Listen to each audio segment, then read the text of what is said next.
El 11 de mayo está previsto que se ponga fin al título 42. El gobierno de Donald Trump puso en vigor esta disposición el 20 de marzo de 2020 bajo el pretexto de las razones sanitarias durante la pandemia del COVID-19. El título 42 significó que las personas que cruzaban la frontera suroeste de Estados Unidos fueran expulsadas de manera expedita a sus países de origen o a México. Asimismo, implicó el bloqueo de las solicitudes de asilo de quienes habían cruzado de manera irregular a Estados Unidos para pedir tal protección y de aquellos que lo intentaban a través de los puertos de entrada oficiales. La imposición de este tipo de medidas en contra de los solicitantes de asilo ha sido criticada por organizaciones de la sociedad civil, organismos internacionales, entre otros actores, pues en realidad no había razones sanitarias para hacerlo, sino que el gobierno de Donald Trump pretendía expandir su agenda antiinmigrante. Con la llegada a la presidencia de Joe Biden en enero de 2021 se generaron expectativas de cambios favorables respecto a la migración. Durante su campaña electoral había mantenido un tono mucho más favorable a los migrantes y solicitantes que su predecesor. Entre otros, se había comprometido a reformar la legislación migratoria y ofrecer una vía para la ciudadanía para los millones de personas que residen en territorio estadounidense de manera irregular.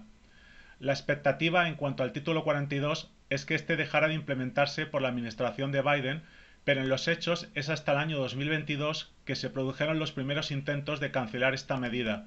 Pero las discrepancias en torno a estos procesos fueron llevadas ante los tribunales, lo que significó que la supresión del título 42 se fuera retrasando hasta el momento actual.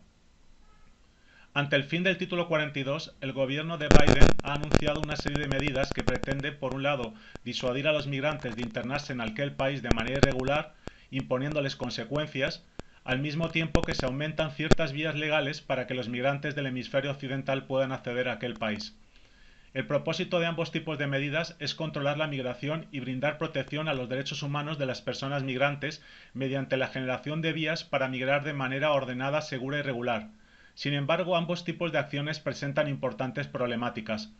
En realidad, las llamadas consecuencias, para quienes no acudan a las vías legalmente establecidas, son un eufemismo del restablecimiento de un sistema de deportación cuyo pilar básico es la criminalización de la migración.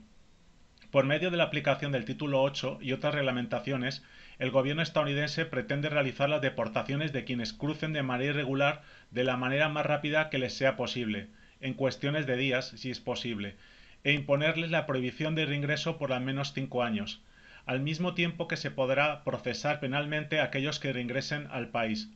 En lo que respecta a las nuevas vías legales que se estarían aperturando, si bien esto es un avance para generar alivio en la vida de miles de personas, también incorporan una serie de problemáticas a las que habrá que prestar atención. Primero, los innumerables obstáculos que van a encontrar quienes naveguen a través de ellas para lograr protección.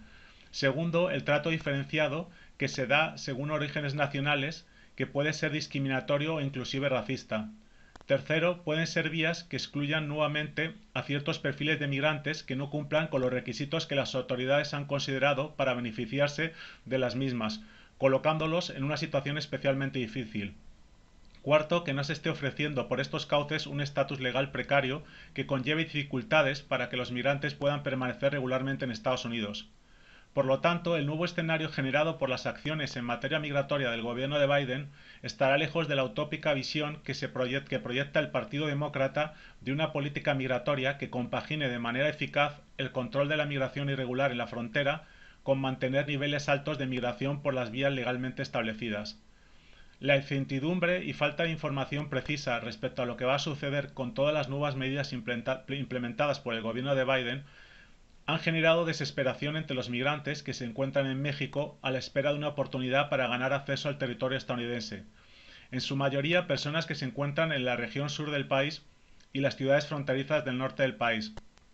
lo que ha producido flujos atípicos de migrantes cruzando de manera irregular la frontera suroeste de Estados Unidos, no solo exponiéndose a los riesgos que supone el cruce para su integridad física y vidas, sino enfrentando el endurecimiento de las políticas migratorias de control.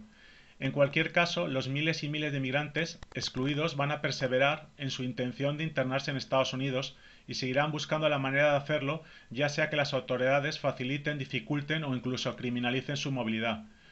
En seguimiento de la influencia que ejerce Estados Unidos sobre la política migratoria mexicana, El gobierno de México seguirá realizando acciones de contención migratoria. No obstante, también debe seguir fortaleciendo su sistema de refugio, como lo ha venido haciendo en la última década, para otorgar protección a más migrantes. Asimismo, ofrecer más vías legales para proteger e integrar a los migrantes que consideren este país como lugar de asentamiento, especialmente en el contexto de los cambios recientes en las políticas migratorias estadounidenses.